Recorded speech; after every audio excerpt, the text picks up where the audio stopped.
No Acre são 7 horas mais 24 minutos. Já estou de volta com o terceiro bloco do Bom Dia Rio Branco desta sexta-feira, agradecendo sempre sua audiência e sua companhia. Eu estou conversando hoje com o prefeito Marcos Alexandre, que veio aqui falar da sua viagem a Brasília e de investimentos que o município de Rio Branco deve receber. Prefeito, nós falávamos agora há pouco que alguns municípios do estado, eles estavam com dificuldade para receber os repasses do FPM por conta de algumas pendências. Como é que está a Prefeitura de Rio Branco? Está conseguindo receber o repasse integral? Olha, Tião, a Prefeitura está em dia com as obrigações. Essa situação, eu quando fui presidente da MAC durante 4 anos, nós acompanhamos os prefeitos, inclusive em audiência na Receita Federal, porque se refere às dívidas na Receita Federal. Alguns prefeitos renegociaram as dívidas e autorizaram o saque em conta se houvesse inadimplência. E aí, infelizmente, o momento econômico que a gente vive, algumas prefeituras não estão conseguindo efetuar os pagamentos e aí está havendo um sequestro, como a gente chama, nas contas desses valores. Mas no caso da Prefeitura de Rio Branco, nós estamos com as contas em dias, então não tem nenhum sequestro em conta, nós estamos recebendo normalmente os recursos, ainda que não são suficientes, mas todo o recurso que está destinado a Rio Branco nós estamos recebendo. Prefeito, alguns assuntos têm pautado a imprensa, não só local, mas nacional, essa semana inteira. Por exemplo, a reforma da Previdência. Muito se fala que a Previdência do Brasil está quebrada. Alguns deputados de oposição ao governador Tião Viana na Assembleia Legislativa falam que o sistema previdenciário do Estado, o Acre Previdência, também está quebrado. Como é que está o sistema previdenciário do município, o RB-Prev?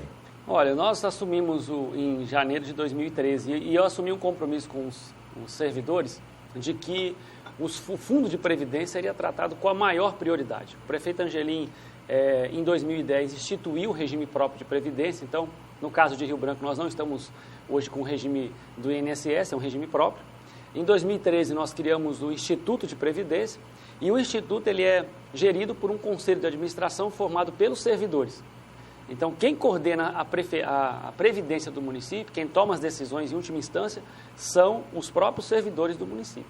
Nós assumimos em 2013 com cerca de 80 milhões depositados no Fundo de Previdência, nós estamos chegando agora perto de 300 milhões. Então, mais que o dobro. Nós saímos, mais que o triplo. Nós saímos de 80 para quase 300 milhões e nós estamos com um cálculo atuarial de 30 anos. Então, todo ano, a Caixa Econômica, que agora é a gestora das nossas contas, faz o cálculo projetando a Previdência para 30 anos. E a partir daí, a gente faz o repasse.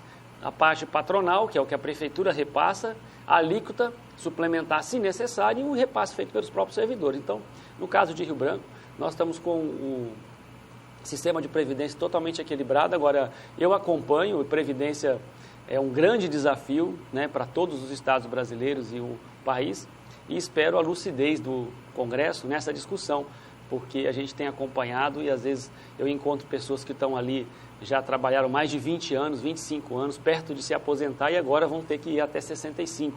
É uma conta difícil de fechar e uma avaliação que tem que ser feita.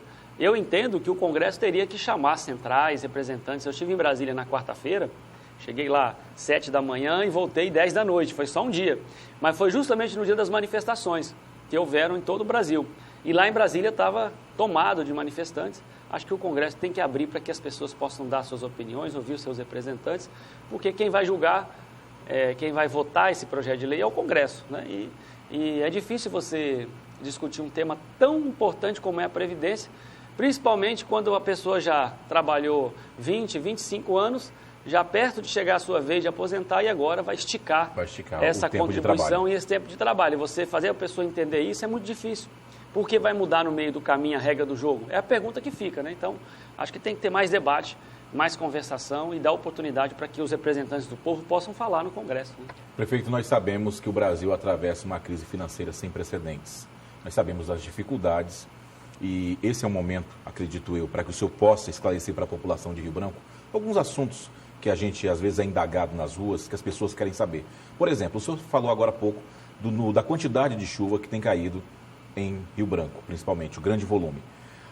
Uma das coisas que as pessoas indagam a gente na rua é a questão dos buracos na cidade, que não estão recebendo ali o tratamento que deveria, não está acontecendo a operação tapa-buracos. Está ou não está nas ruas tentando amenizar essa situação? Tião, essa é uma questão importante, porque eu acompanho de perto, né? Todo dia eu mesmo vou acompanhar. Desde o dia 2 de janeiro, nós lançamos esse ano a operação lá no mercado da das 6 de agosto. 2 de janeiro, 7 da manhã, nós lançamos a operação. Com 2 frentes. Uma frente com a Sensu, com a limpeza, junto com a Secretaria de Saúde, no combate à dengue, zika e chikungunya. Veja que nós estamos com o inverno, como eu disse agora, com uma quantidade enorme de chuvas, e nós reduzimos 70% os casos de dengue, zika e chikungunya. Esse é um dado para a gente poder reconhecer, porque se nós não estivéssemos fazendo nada no inverno desse, nós estávamos com um caso de epidemia aí de dengue, zika e chikungunya. Então nós estamos com 70% a menos do mesmo período do ano passado, que choveu muito menos que agora. Então essa é uma frente de serviço da Prefeitura. Combate a dengue, zika e chikungunya. No referente à questão das ruas, desde o dia 2 de janeiro nós temos 6 equipes fazendo tapa-buraco na cidade. Nós já colocamos, e é os dados que a gente tem, mais de 4.000 toneladas, né, de asfalto foram espalhadas na cidade nesse período, priorizando corredores de ônibus, acessos de bairro. Semana passada eu tive, por exemplo, ali no Recanto dos Buritis, quero mandar um abraço para o Coelho.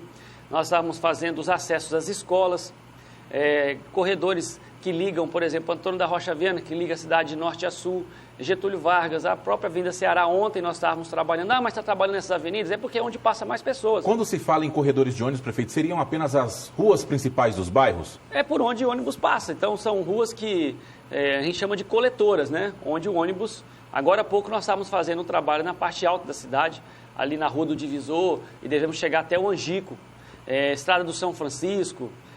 Lá na Baixada, nós estamos fazendo a Estrada da Sobral, depois devemos entrar ali na Rua 15, Rádio Farol. Então, são 6 equipes, todos os dias, inclusive sábado e à noite, fazendo tapa-buraco. Só que, você lembra aqui o que nós passamos, olha, em janeiro choveu 24 dias, e com chuva você não coloca asfalto. Você pode até colocar, esses dias as pessoas estavam questionando, mas está pondo o asfalto com chuva, então se a gente não puser assim, em janeiro só dava para trabalhar 6 dias. Em fevereiro choveu 23 dias de 28, então só sobraria 5 dias. E em março choveu todos os dias. Então nós estamos vivendo um período, e a população de Rio Branco sabe, e eu estou aqui porque o meu papel é esse, é buscar as soluções para a cidade, que está chovendo muito. E que a gente não parou de trabalhar, mas você tapa 2, 3 buracos, abre outros 2, 3 buracos por conta do regime de chuva. E por falar em abrir 2, 3 buracos, tivemos um afundamento da pista ali na Via Chico Mendes, que causou um grande transtorno ali no local. A Prefeitura já estava recuperando? Nós, no dia seguinte, afundou no domingo, segunda-feira, 6h30 da manhã, nós já estávamos lá. Ali nós temos um bueiro metálico antigo, que ele fechou. Os bueiros metálicos, eles duram em média 20, 30 anos. Só que no verão fica uma água intermitente e ele corrói por baixo. Então ele faz isso aqui, o bueiro metálico. Ele serve 20, 30 anos, dependendo da qualidade e do tratamento que houve anticorrosão. Ele fechou ali naquele ponto, mas nós já estávamos, segunda-feira pela manhã, domingo à tarde nós fizemos a sinalização e segunda de manhã a gente começou a substituição dele por bueiros de concreto, que aí não tem Então lá está em problema. obras ainda? Está em obras, a gente espera no final de semana, se a chuva permitir, concluir. Então eu queria dizer para as pessoas que estão em casa, eu recebo muitas mensagens, as TVs mandam para mim mensagens, seja no WhatsApp, no Facebook, a Prefeitura não parou de trabalhar, a nossa responsabilidade é com a cidade toda, eu tenho andado a cidade toda, mas nós estamos enfrentando um inverno muito rigoroso e nós vamos precisar de um pouco de tempo para poder fazer a manutenção da cidade toda. Nós temos, Tião, quase 800 quilômetros de rua. Dá para pôr uma rua lá em Acrelândia e parar lá em Cruzeiro do Sul, se puser uma rua atrás da outra, para ver o tamanho da malha viária de Rio Branco. Então, mas a Prefeitura não parou de trabalhar e não vai parar de trabalhar durante todo o inverno para que a gente possa, no verão, fazer a manutenção melhor, avançar mais. Por isso que a gente está nesse esforço grande. Um outro assunto que tem pautado muitos debates na Câmara de Vereadores, até mesmo na Assembleia Legislativa, diz respeito ao aumento da passagem de ônibus. A gente não poderia deixar de tocar nesse assunto aqui, para que o senhor esclarecesse para a população por que desse aumento de 3 para 3,80, que na verdade 30 centavos é um subsídio da Prefeitura, e o usuário do transporte vai pagar ali R$ 3,50 no ônibus e na roleta. Explica para a gente, prefeito. Tião, eu queria primeiro dizer o seguinte, são sempre momentos difíceis na administração quando você tem que discutir um caso como esse da passagem de ônibus. Porque a minha responsabilidade é muito grande como prefeito. E eu não posso tratar o assunto politizando, jogando as coisas para as pessoas, colocando no Facebook. Eu vi muita coisa e ouvi muita coisa esses 2 meses. Mas o meu papel é manter o equilíbrio, ter serenidade na tomada de decisão. A último aumento de passagem que teve, em dezembro de 2014, o Conselho Tarifário aprovou, Conselho de Transporte aprovou 3,08. Nós fixamos naquele momento a passagem em 2,90. Dezembro de 2014. Aí veio o ano de 2015. A oposição, igual está fazendo agora, resolveu fazer uma audiência pública, chamar o Ministério Público, as empresas, vamos abrir a caixa preta, aquela mesma conversa que a gente ouviu agora. Chamou todo mundo e o Ministério Público fez a intervenção que foi solicitada. Final das contas, o Ministério Público exigiu que a Prefeitura, num TAC que foi assinado, chegasse a passagem no valor que o Conselho aprovou, de R$ 3,00. Então, aí, quando foi em 2015, a passagem saiu de R$ 2,90 para R$ 3,00, que foi o aprovado em dezembro de 2014. Portanto, a última apreciação de passagem que tinha sido feita pelo Conselho de Transporte tinha sido em dezembro de 2014. Então, são 2 anos. 2 anos se passaram. Nós tivemos o aumento do salário mínimo, portanto, o aumento dos funcionários do sistema de transporte. Nós tivemos 6 aumentos do óleo diesel. Nós tivemos aumento de peças e tudo.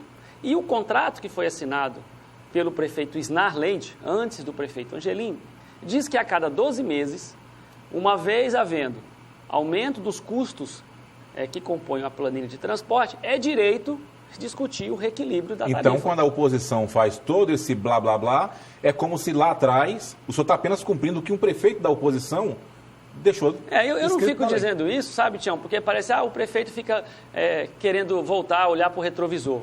Só que o contrato administrativo foi assinado pelo prefeito Isnar Leite. E a cada 12 meses tem que discutir se houver aumento dos insumos principais. O que a empresa fez? Entrou, pediu R$ 4,08, se não me engano. Um valor alto até demais.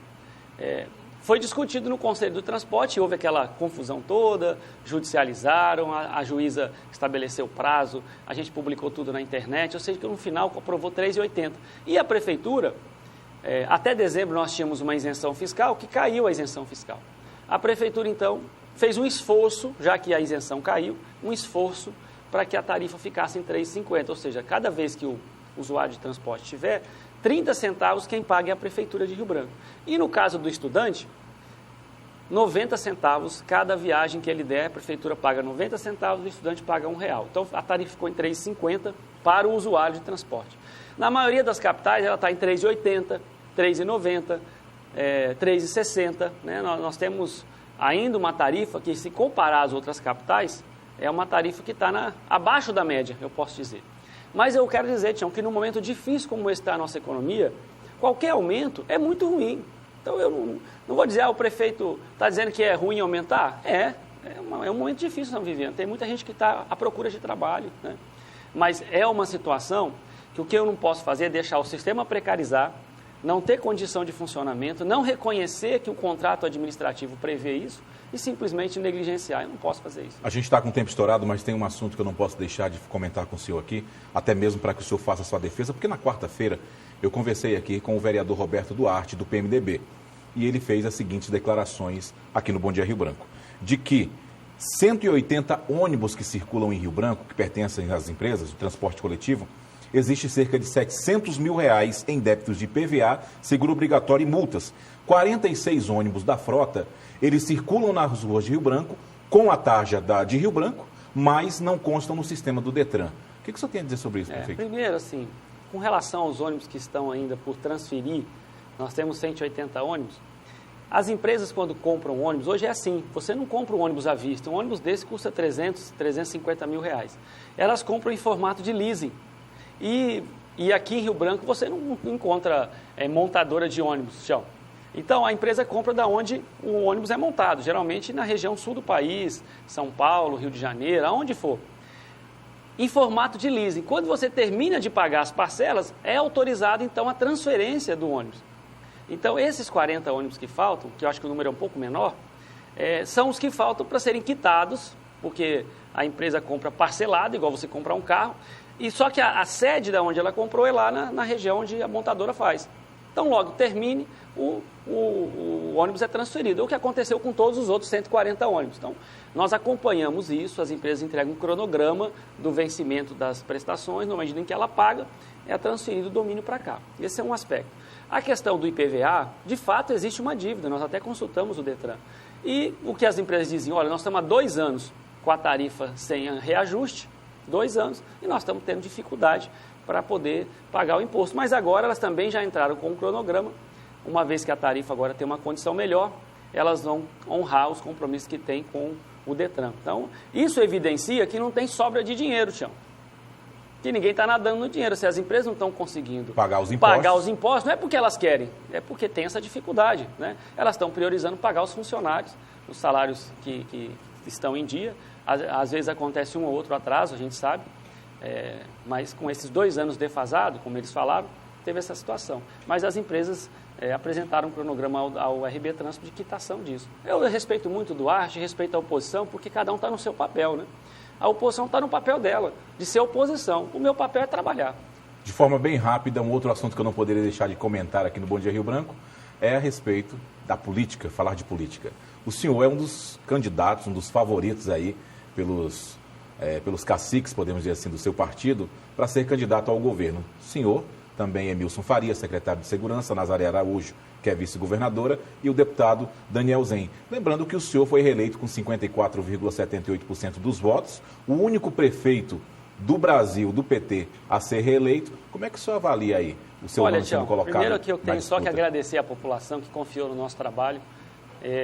Um trabalho que não é só meu, de toda a minha equipe. Eu tenho humildade de reconhecer, ninguém faz nada só, né? Aprendi na vida que a humildade, a simplicidade são coisas que a gente tem que estar no nosso dia a dia. Eu fico feliz de ter o nome lembrado, né? Mas o que eu posso dizer é que a gente acabou uma eleição agora. Nós estamos aí com o inverno, que nem eu te falei, com buracos nas ruas, com coisas para arrumar. Eu não posso ficar pensando em outra eleição. Então, eu não tenho... Eleição de 2018 não está na minha agenda, não está no meu dia a dia. Eu não falo sobre eleição, as pessoas vão lá na prefeitura. Prefeito, e o ano que vem eu digo, olha, eu tenho que trabalhar. Agora é hora do trabalho, a população manda mensagem, a minha rua, olha, está alagando, prefeito, corre aqui, eu tenho feito tudo que posso, trabalhado todos os dias, desde que o ano começou, sempre foi assim, para encontrar soluções para a cidade. Então, chamo assim, eu deixo a eleição para o período da eleição, a missão é cuidar de Rio Branco, a gente acabou de sair de um processo eleitoral e a população, o que ela espera? É o trabalho, e é o que eu estou fazendo todos os dias, então vamos deixar essa coisa para lá. Agora, são bons nomes, né? Doutor Emil, secretário de Segurança, Nazaré, o presidente da Assembleia, deputado Ney Amorim, uma jovem liderança, o próprio deputado Daniel Zen, são nomes bons. A Frente Popular tem excelentes nomes aí para poder oferecer à população. Prefeito, tem algum assunto que a gente não abordou aqui, alguma coisa que você queira deixar para o nosso telespectador? Não, eu quero só agradecer, viu, Tião, de todo o coração, agradecer as pessoas que estão em casa e dizer para elas, nós estamos acompanhando esse inverno rigoroso na cidade, nós estamos batalhando para que a gente possa garantir a manutenção e a população pode ter certeza que da nossa parte haverá muito trabalho para a gente poder cuidar de Rio Branco com dedicação, carinho. As equipes da IMUB todos os dias nas ruas trabalhando, da Censul, da Secretaria de Saúde, da Educação, e dizer que a comunidade ali do São Francisco, segunda-feira nós estamos inaugurando a creche do Jacaminho, um sonho para aquela região. Um outro abraço aí para a Daunira e os moradores do Oscar Passo, Palita, e também na sexta-feira, lá na região do Santo Afonso, Rosa Linda, outra unidade de ensino será entregue. E hoje é a inauguração da unidade básica de saúde. E hoje é a unidade de saúde, daqui a pouquinho ali no bairro Triângulo Velho, nós vamos estar entregando a 25ª unidade de saúde. Eu conversei aqui com o prefeito de Rio Branco, Marcos Alexandre. Prefeito, obrigado por sua vinda ao Bom Dia Rio Branco. Volte sempre que quiser.